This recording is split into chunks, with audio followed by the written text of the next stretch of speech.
विद्या सागर से दूर रहे के चाहिए।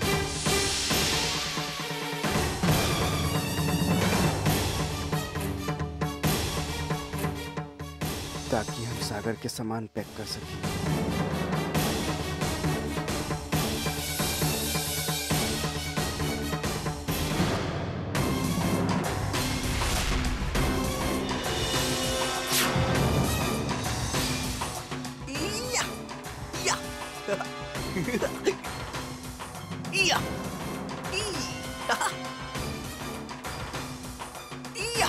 जीजा जी हमने पिकनिक पे जाता नहीं ना।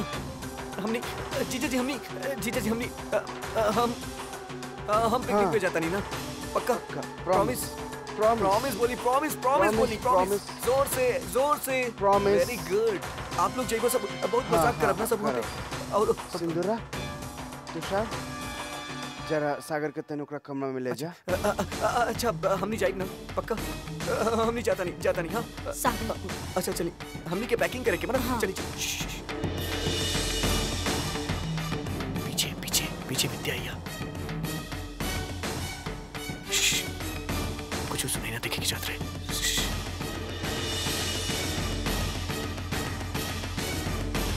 हम पिकनिक खातिर जाता नहीं तोरा ठेंगा दिखा के जाता नहीं। ठेंगा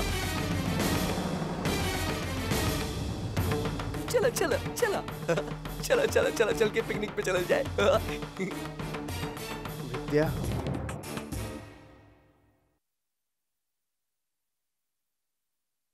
जी विद्या आज रात सागर के कमरा में मत जा।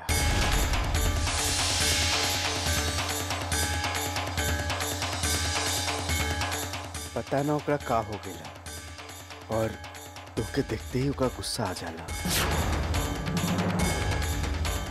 डॉक्टर भी कहले है कि सागर के ज्यादा एक्साइट ना होने की चाहिए। अगर तू बुरा न माना तो आज रात सागर के कमरा में ना सो। आज रात ओकरा से दूरे रहा। इनकरा से दूर रही हम। बस आज रात के ही बात फिर कल सुबह हमके पता चल जाए कि सागर के बर्ताव में फर्क आई लगे।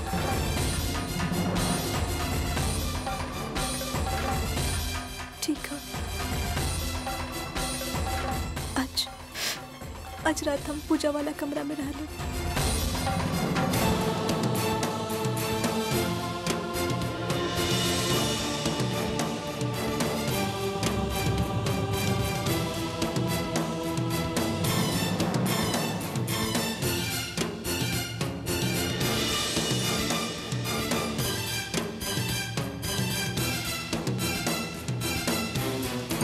अरे भैया कहाँ चल गईला तू? ओहो कौन बीन बजावे के पड़ी तोहरा के निकाले खातिर। अरे नाड़ा भी तो हाँ? अरे जाई भैया यहाँ से। आपके कौनो भी स्कीम में हमके आपके साथ ना देवे के हा। अरे थक गए नहीं हम आपके प्लानिंग सुनत तुम्हारा। हम हैं। अरे बाप रे महुआ जी।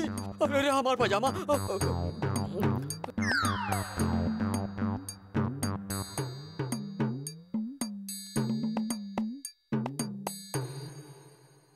कहीं का हम अंदर आ सके नहीं? अंदर आई ललन हमके पता ना है कि हमके आपसे बात करे के चाहे कि ना। हाँ। मगर वो दिन जैसे आप हमका समझेनी हमके लागल कि आप ही हैं जो हमार दर्द के समझ सकत हैं। हाँ। हम का आप हमार खातिर एगो काम करब ना काहे ना करब जरूर करब पर आप सामने ना आई बस। हाँ आप कहीं का काम बा बताई।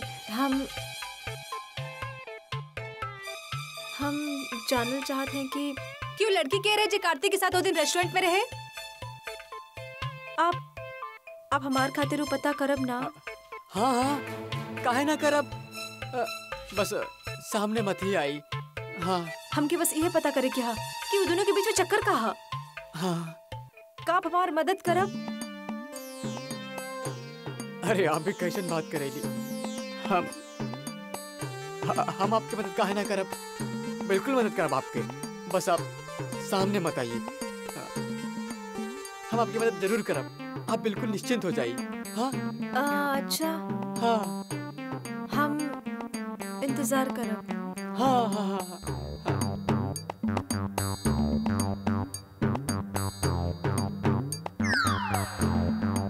अरे भैया, दिल्ली शहर में का हो था। हे भगवान, अब महुआ जी से का बताई कि वो महानुभाव जो वो छुकुरा के कार्तिक बाबू के पास भेजले रहे, वो कौन और नहीं खे बल्कि हमू और हमार महान हर्ष भैया। अरे हमार पजामा खुल गई। बहुत मजा आई। सब कितना सारा बच्चे हुए पिकनिक पे हुआ, हम हुआ मजा कर, क्रिकेट, हॉकी, स्विमिंग, हम स्विमिंग चैंपियन बनी। हम सब बच्चा के हरा देब। देखिए हम सब बच्चा के हरा देब। हम एक भी ले जाब, एक निकाला। जल्दी करी, हम हुआ खेला, बहुत मजा कर। सब बताते हमार गिटार कहाँ बा? हम एकरा भी ले जाई। ये हमार फेवरेट गिटार बा। अच्छा सा अच्छे से डाला एकरा खेल।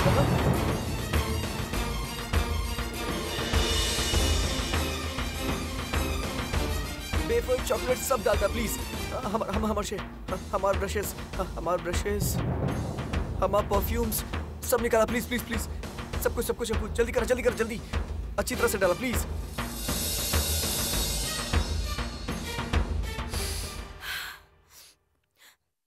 सागर प्लीज जल्दी कर। ई वाला प्लीज जल्दी कर।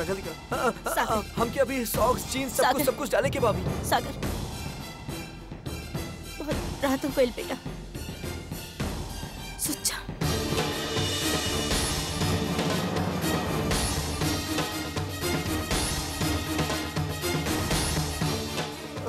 ना अभी रात कहाँ भाई? सवेरे जाए के बाद हमनी के जाए के बाद पैकिंग करे के बाद स्विमिंग, हॉकी, क्रिकेट हम सबके हरा दे। वहाँ पे हम स्विमिंग चैंपियन बनी। हम सच कहते नहीं दीदी, हम सबके हरा दे। हमारे टॉयज, हमारे शूज, हमारे सॉक्स सब कुछ डाला अंदर। जल्दी कर। ई भी डाला, हमारे चॉकलेट्स, ई बिस्किट्स, ई भी डाला। जल्दी कर, एकरा बंद कर। ई भी डाल दा।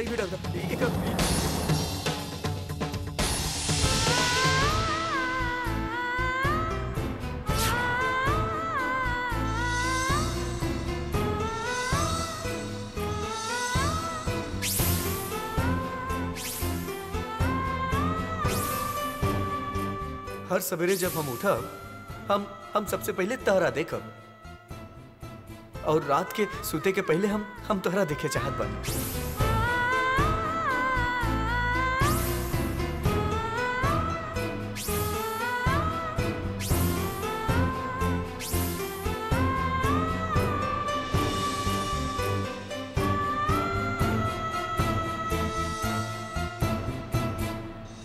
शायद अब हमारी सूरत देखी कहीं ना चाहत है, पर आपके देखे बगैर हमके नींद ना आई।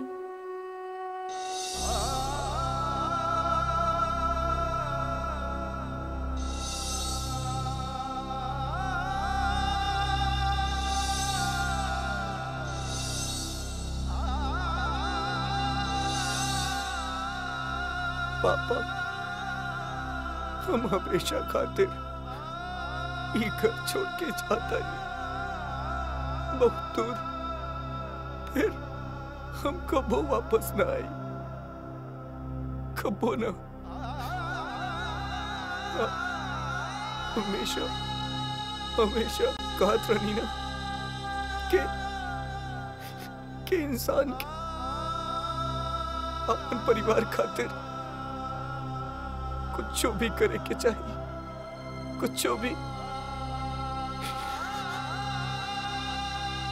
विद्या हमार परिवार, हमार सब कुछ बाड़ी, सब कुछ।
विद्या, हम मंदिर जा रहल बानी। ओ हर्ष के खातिर हम मन्नत मांग ले रही, यही से तू साथ चलबू?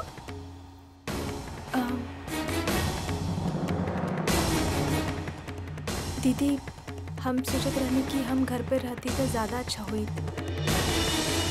इनकरा हमारी जरूरत कबो भी पड़ सकेला। हमके रहे कि पड़े इनका ख्याल रखे खातिर।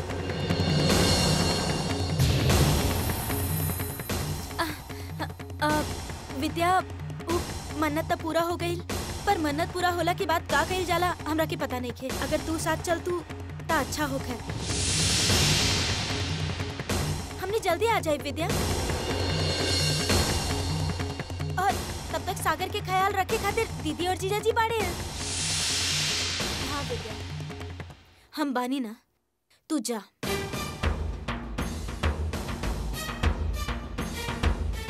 ठीक है दीदी, चलिए आप। चला। चलिए।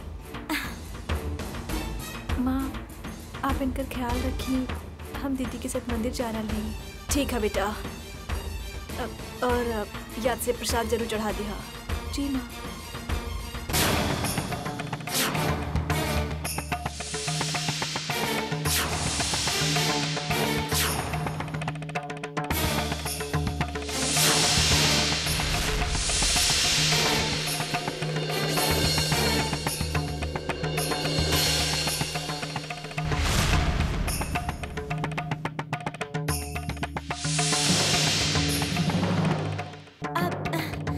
चली विद्या,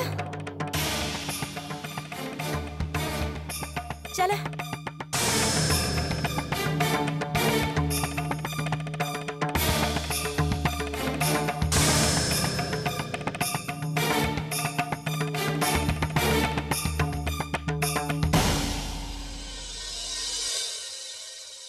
क्या बात है जीजा जी? सब कुछ ठीक था ना? हाँ, सब ठीक है।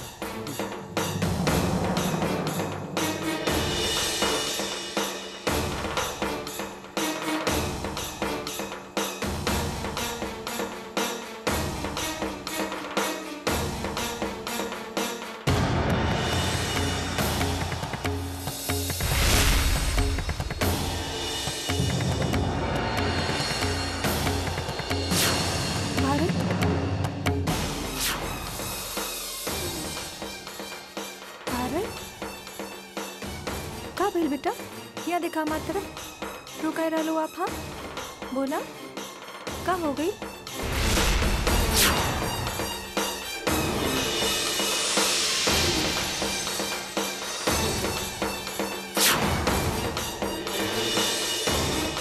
बोला।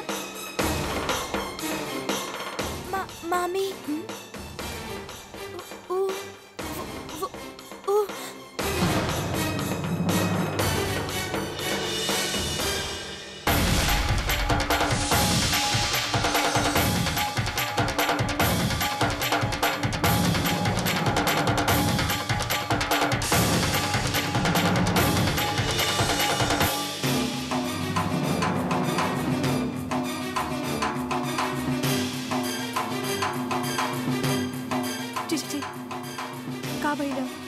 भारत का है रो रहा था।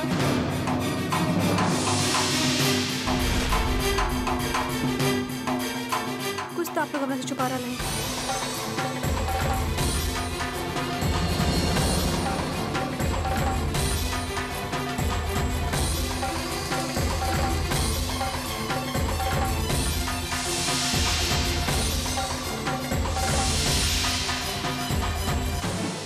ये ठीक तो है ना?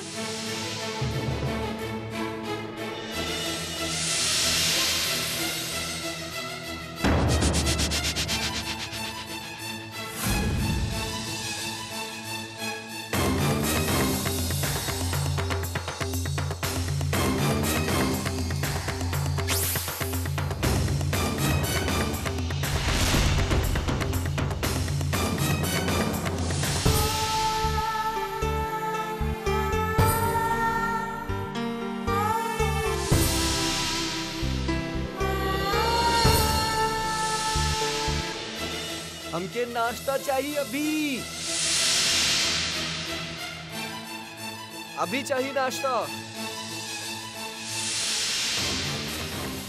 भूख लागल बा नाश्ता लावा, भूख लागल बा नाश्ता लावा, भूख लागल बा नाश्ता लावा, भूख लागल बा नाश्ता लावा, भूख लागल बा नाश्ता लावा, भूख लागल बा नाश्ता लावा, भूख लागल बा नाश्ता लावा, भूख लागल बा नाश्ता लावा, भूख लागल बा नाश्ता लावा, भूख लागल बा नाश्ता लावा, अब भूख शांत लागल हो बा जाइए, हम नाश्ता लावा। लावत ही नाश्ता। सुनी, हमके तहरा हाथ से कुछ होना चाहिए, कुछ ना।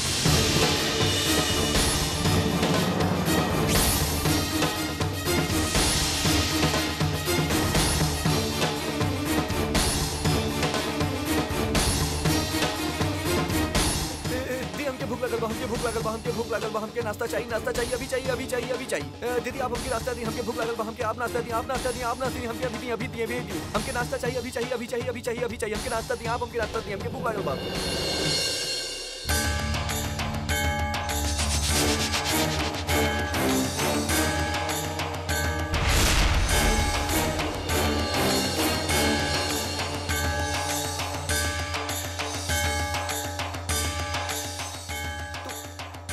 यहाँ पे काहे रुकल बाड़ू?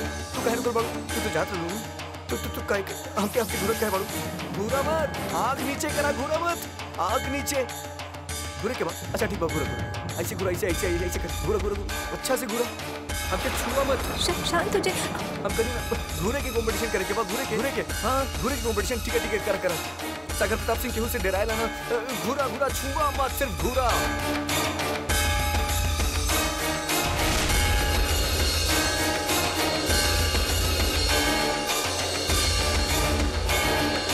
चलो विद्या।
सागर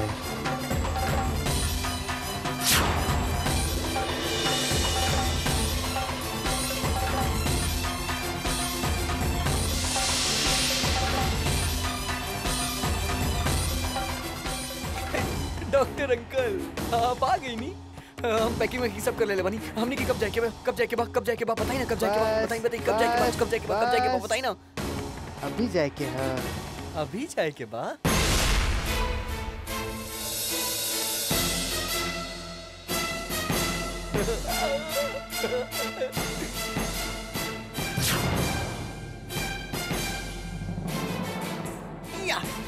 आज संडे बाता पिकनिक पे जाए के दिन बा। हम पिकनिक पे जाता नहीं, तू नहीं खे जाता। हम पिकनिक पे जाता नहीं, तू नहीं खे जाता। तू यहाँ पे रही, हम पिकनिक जाता नहीं। हम बहुत एंजॉय करब। तू लूजर बड़े, लूजर।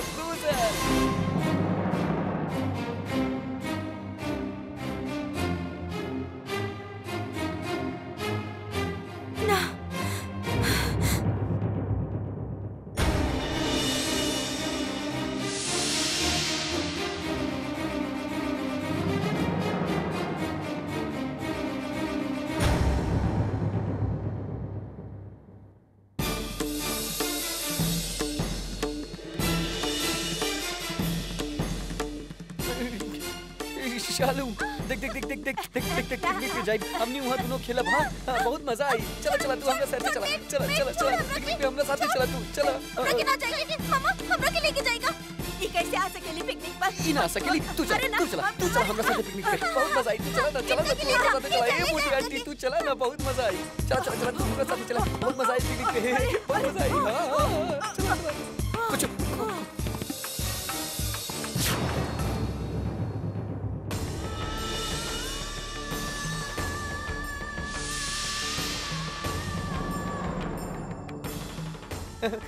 माँ माँ माँ आप इतना टेंशन में काहे लागत आनी? बिल्कुल टेंशन मत ली। हम अपन ख्याल रखब। हम कोनो शरारत भी ना करब और आप भी अपन ख्याल रखबो ना।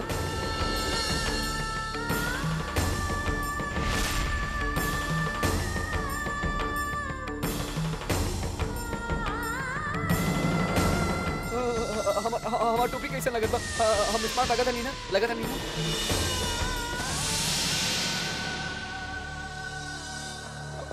आप बिल्कुल टेंशन मत ली माँ। वहाँ डॉक्टर अंकल बाड़े, टीचर बाड़े, सब हमारा बहुत ख्याल रखी है। हमके टाइम पे दवाई भी खिलाई है और हम डरब भी ना।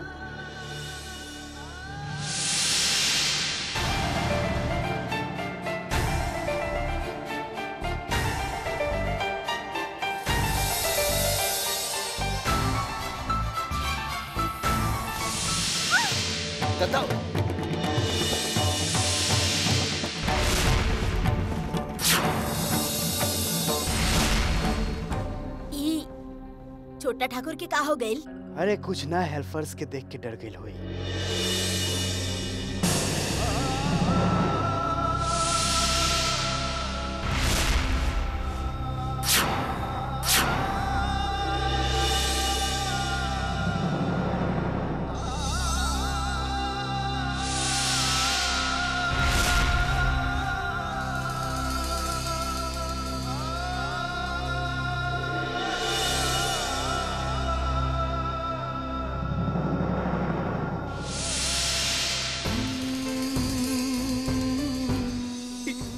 घर से हम बहुत दूर जाता नहीं, बहुत दूर वापस ना आई। ये रूम के भी छोड़ के जाता नहीं, बहुत दूर जाता नहीं। काहे कि हम विद्या के बहुत खुश देखे चाहत बानी, बहुत हैप्पी। वो हमरा साथ खुश नहीं किए डैडी। हमके पता वो सिर्फ तू हमरा साथ खुश बाड़े ना। तू हमरा साथ हमके कबो छोड़बे ता ना? प्रॉमिस प्लीज हमके कबो छोड़िए मत।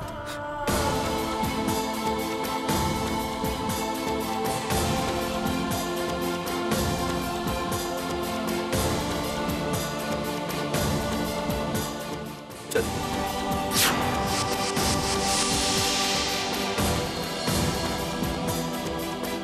आई थिंक हमके ओकरा बुला लेवे के चाहिए। जी जा ओकरा लेके आवा। चला चला चला चला चला चला picnic picnic picnic picnic picnic picnic picnic चला चला चला चला चला चला चला चला चला चला चला। हम अपन बेस्ट फ्रेंड के लेके गए नहीं। हम हमारा बेस्ट फ्रेंड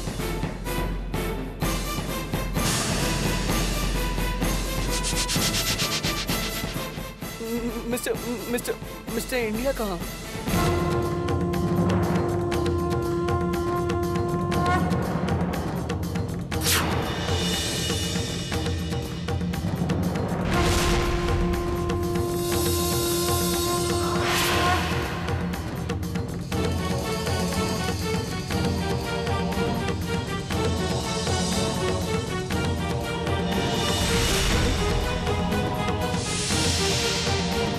भारत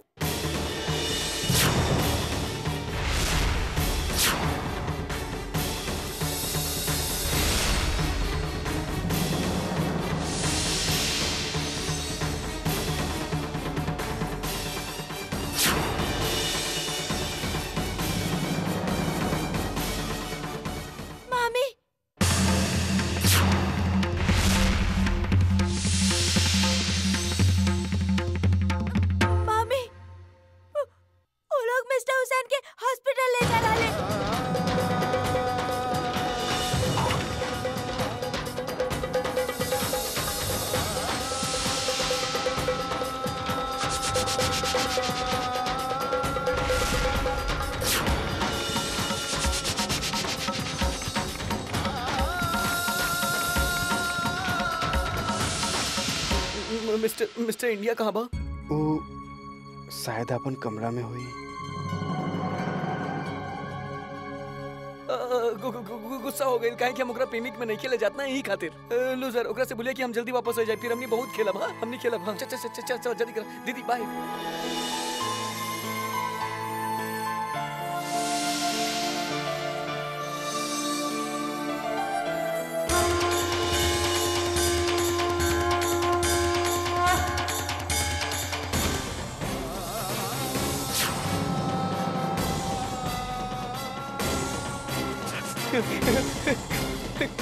बाय।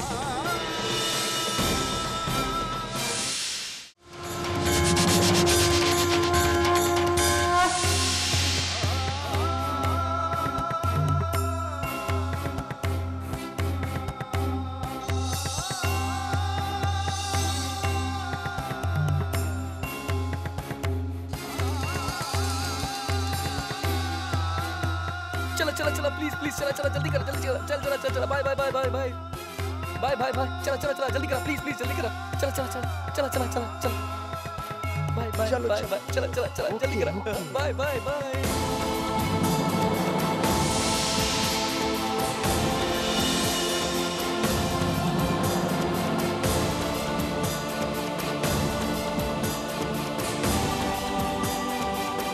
सुनो पिकनिक बाय बाय।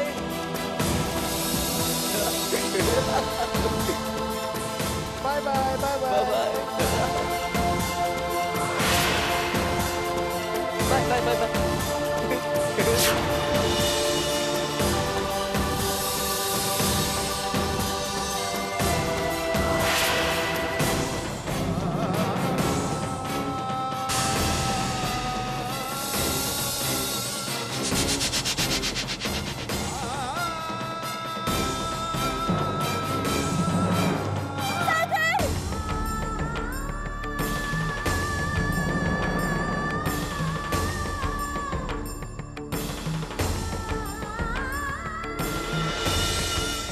सिंदूरा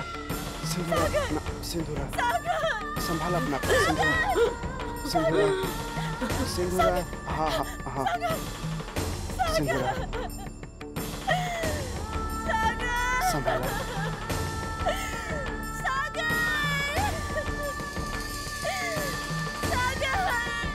संभाल बस बस बस बस।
छोड़ो, हम क्या एक बार चाहे तो प्लीज।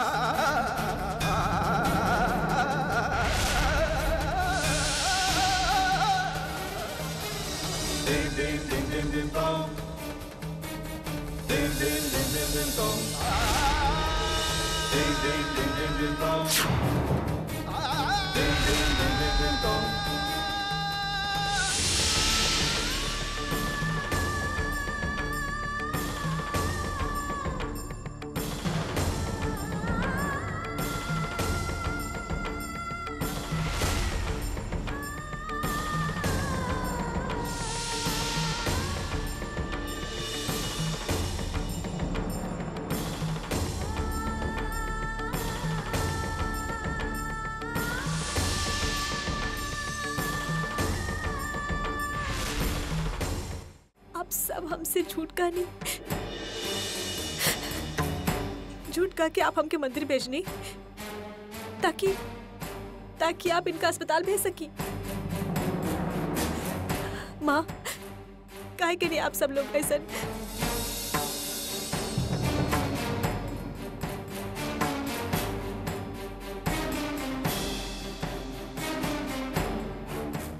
आप जीजा जी, दीदी कैसे भेज सके नहीं आप उनका अस्पताल? विश्वास ही ना हो रहा हमके।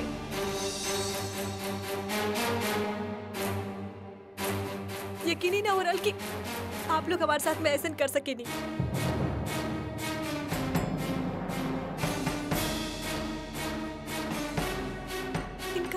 इनका अस्पताल भेजे की क्या जरूरत रहे, ये बताइए।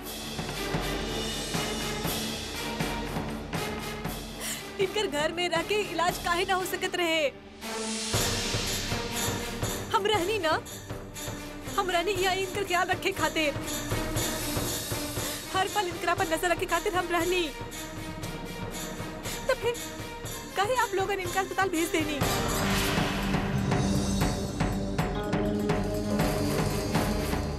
भगवान जाने कैसे रही हूँ वहां पर, कौन ख्याल रखी उनका दिन भर। आप लोग एक बार भी न सोचते कि वहां पर हूँ, क्यों, कैसे? विद्या, हम सब ना सागर खातिर उहे कहनी जी ओकरा खातिर सही रहे। हमने के माफ कर दा।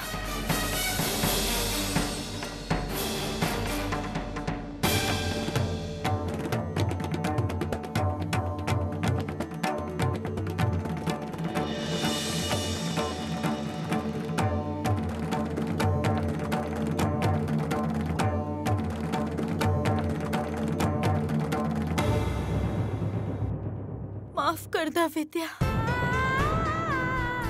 हम जाने दी हमनी के तोहरा से ये सब ना छुपावे के रहे। शायद तू ये बात खातिर कबो राजी ना होक तू।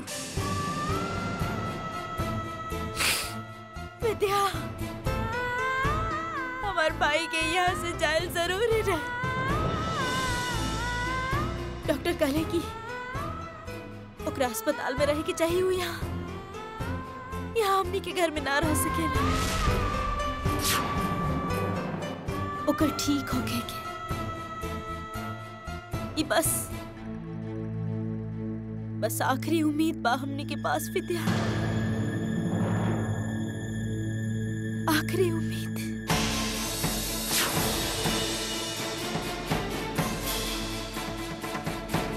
दीदी, जहाँ तक हम अपन पति के जानत है ना, वो आपसे, जीजा जी से, पूरा परिवार से, एक घर से दूर रह के कबो खुश ना रह सके नहीं।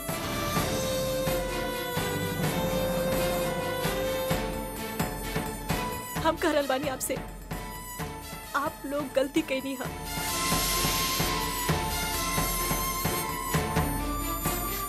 आप सब गलती कैली,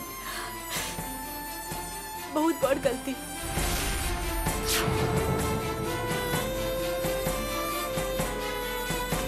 हम सुधारब ई गलती के।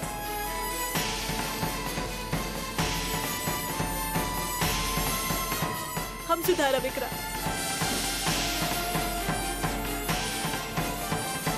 हम कह रहल बानी, हम इनका वापस लेके आए। हम वापस लेके आए इनकरा।